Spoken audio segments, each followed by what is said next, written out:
Assalamualaikum warahmatullahi wabarakatuh. Jumpa kembali dalam kuliah kita Arsitektur Partisipatif. Ini adalah video terakhir dari materi pelaksanaan partisipatif, yaitu tentang peran arsitek atau perencana. Ada beberapa hal yang harus diperhatikan dalam ruang dialog untuk perencanaan partisipatif. Yang pertama, seorang arsitek atau perencana harus mampu menghilangkan egonya dan harus mampu bertukar pikiran dengan masyarakat sebagai pengguna. Kemudian yang kedua, ada kebutuhan dan keinginan dalam suatu masyarakat yang berbeda-beda antara satu dengan yang lainnya. Maka seorang arsitek atau perencana harus mampu menyikapinya pula. Dan kemudian yang seterusnya adalah tentang adanya sebuah percakapan ideal yang akan dicapai tanpa adanya dominasi dari pihak manapun. Entah itu dari pihak si arsitek atau perencana, juga dari pihak masyarakat yang mungkin merasa memiliki hak sebagai pengguna. Kemudian yang keempat adalah menghindari dorongan adanya pihak lain yang membuat tekanan terhadap komunikasi ini.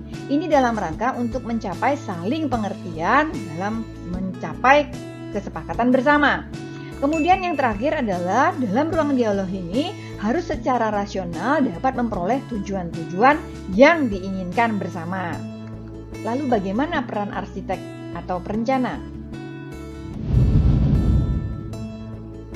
Adanya ruang dialog ini tentu menjadikan pelaksanaan pembangunan partisipatif akan menggeser peranan perencana atau arsitek dalam proses perencanaan pembangunan.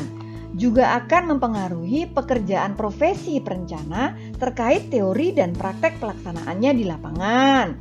Juga akan berpengaruh pada pekerjaan profesi daripada perencana atau arsitek, serta mempengaruhi pula etika profesi dari perencana atau arsitek tersebut, karena itu dalam rangka untuk mewujudkan proses perencanaan partisipatif yang efektif.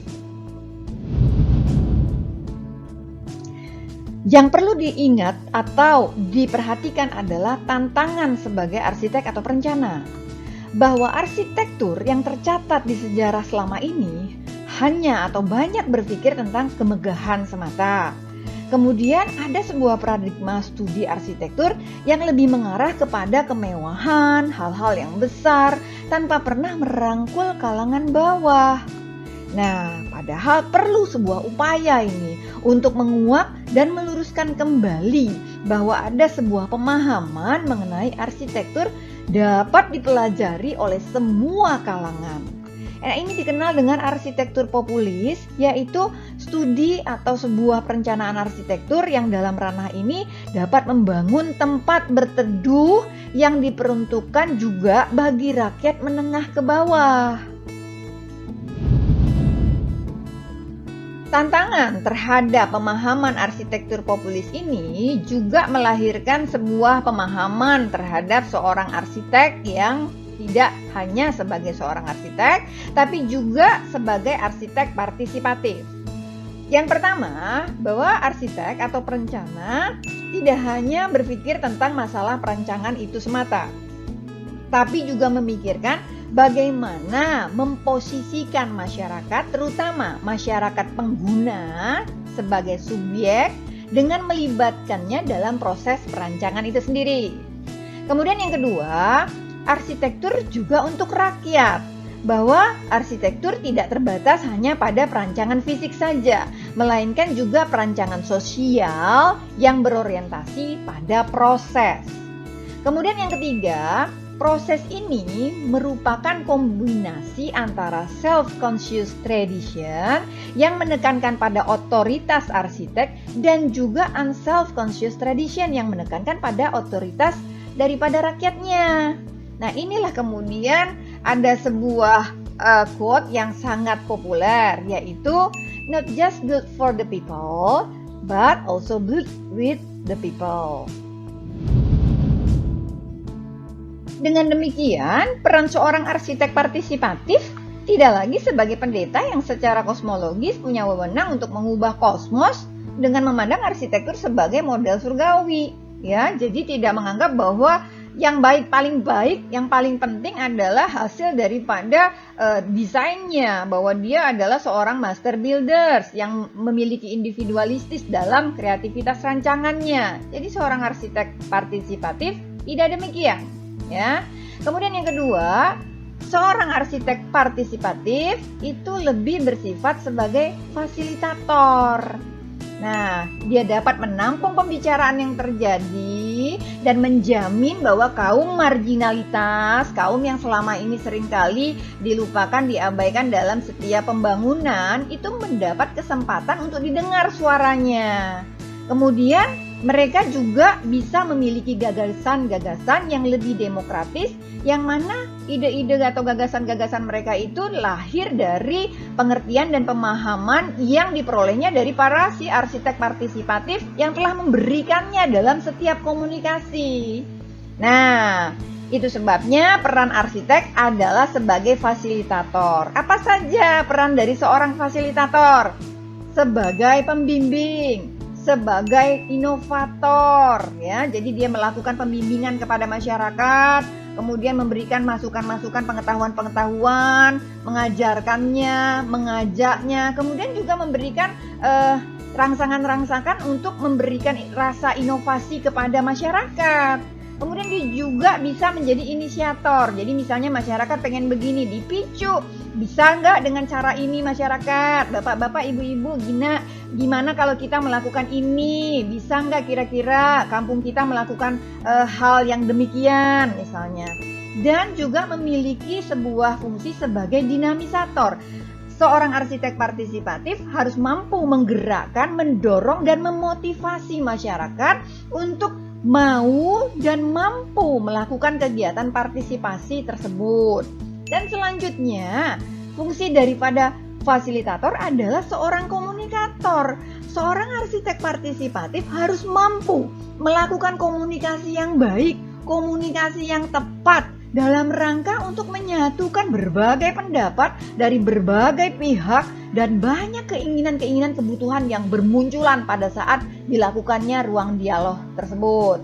Dan yang terakhir, seorang arsitek partisipatif harus mampu menjadi konselor, ya, harus mampu menjadi konsultan bagi masyarakat, mampu memberikan pelayanan-pelayanan dalam arti memberikan kemampuan tersebut, memberikan kepandaian mereka dalam mendesain, kemudian juga bisa ditanya dalam banyak hal, bisa dimintai pengalaman-pengalamannya dalam melakukan berbagai persoalan-persoalan pembangunan dan lain sebagainya.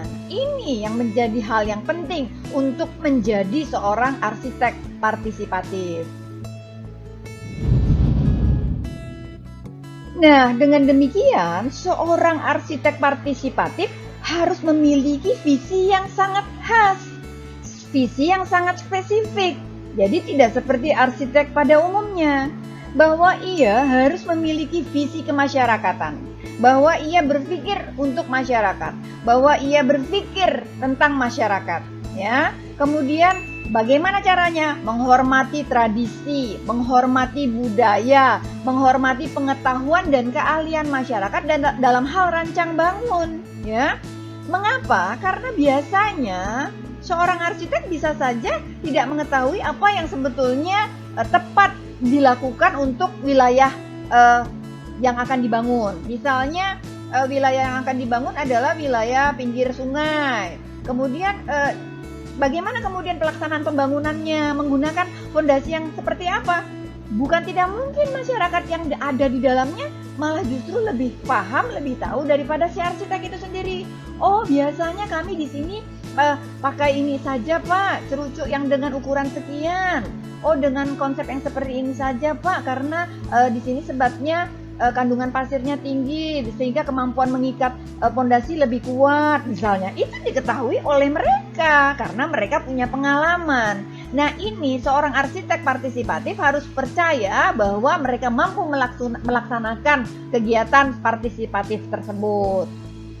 Selanjutnya, visi kemasyarakatannya terkait juga dengan mendengarkan rakyat, memahami hidup dan kebutuhannya, menolak untuk memaksakan pandangan, representasi, dan kekuatan dirinya di dalam rancang bangun. Artinya, kalau dia punya pandangan yang baik, yang memang secara teoritis sangat menguntungkan masyarakat, sampaikan. Tapi kemudian jika memang masyarakat memilih atau memiliki sebuah pandangan yang juga tak kalah baiknya, juga tak kalah inovatifnya, seorang arsitek partisipatif harus mampu mendengarkan, harus mampu menerima masukan yang bisa jadi lebih baik dari apa yang seorang arsitek partisipatif tersebut miliki.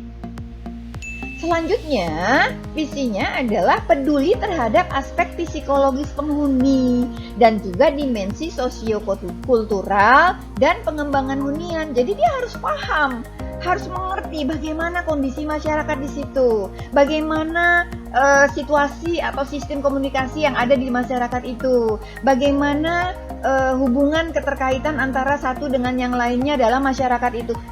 Arsitek partisipatif harus peka dan peduli terhadap hal ini, ya. Kemudian yang berikutnya adalah lebih bekerja dengan rakyat daripada untuk rakyat. Karena kalau kita berpikir bekerja untuk rakyat, kita buat, kita berikan. Tapi kalau kita bekerja dengan rakyat, kita buat bersama-sama.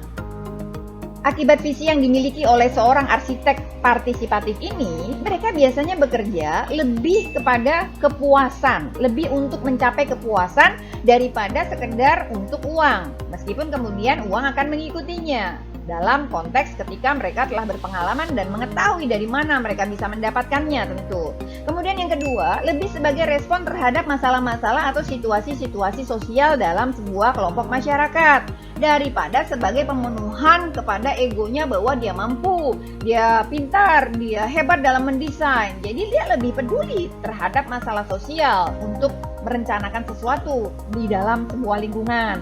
Kemudian yang ketiga, biasanya mereka memiliki klien tidak hanya individu, tapi juga kelompok, juga komunitas, juga kelas-kelas, rakyat miskin, kelompok yang kena bencana, tunawisma, bahkan masyarakat secara keseluruhan.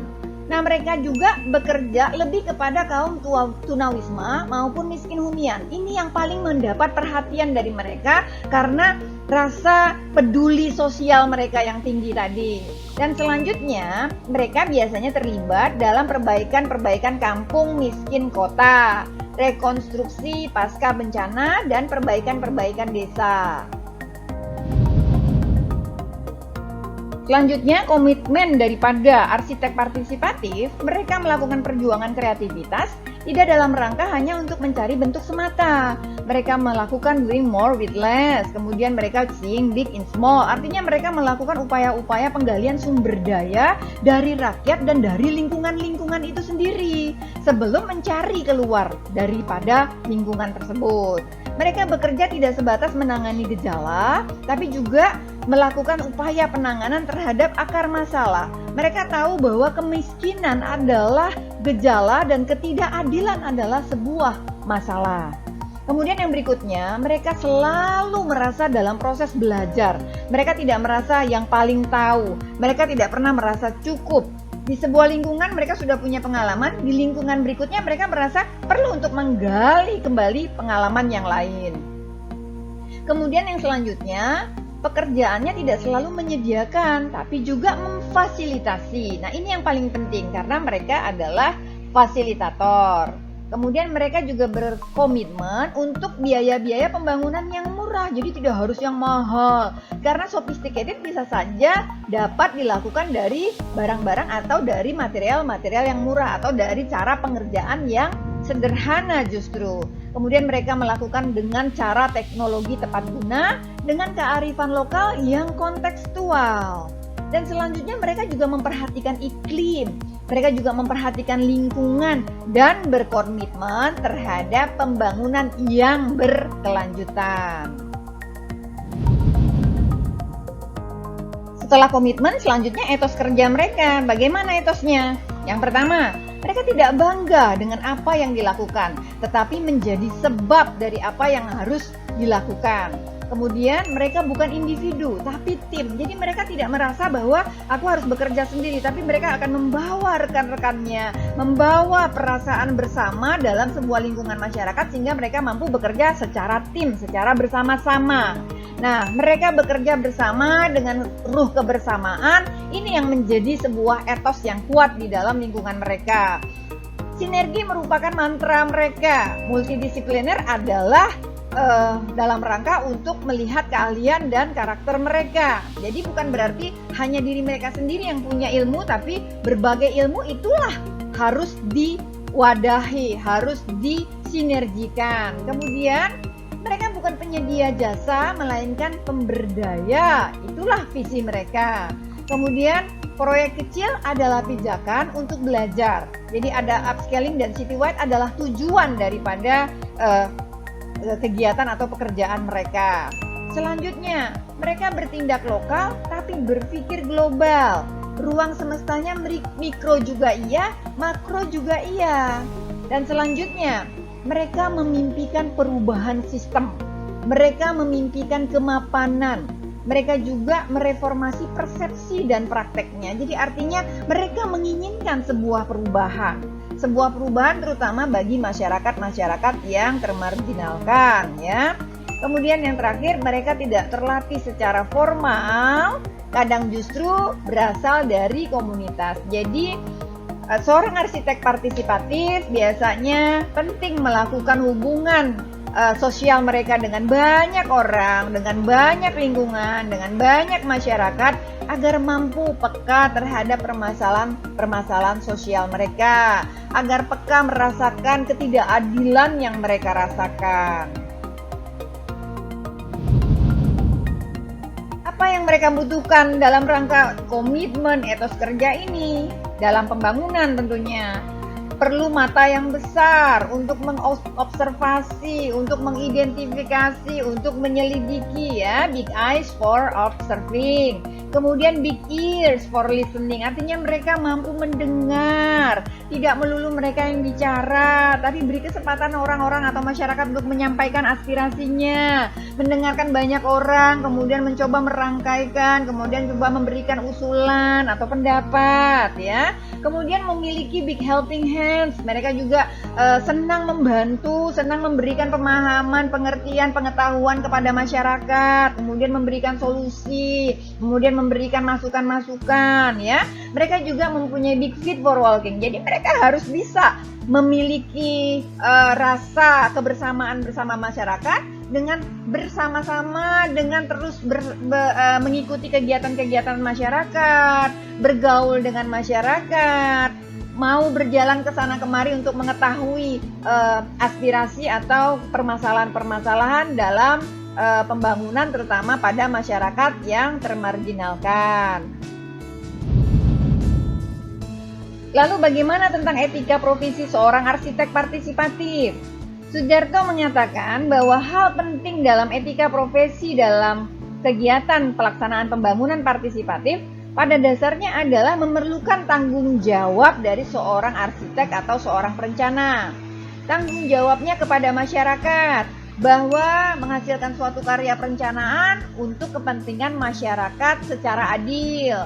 Mereka juga bertanggung jawab kepada yang menugaskan, juga kepada yang berkepentingan terhadap perencanaan tersebut.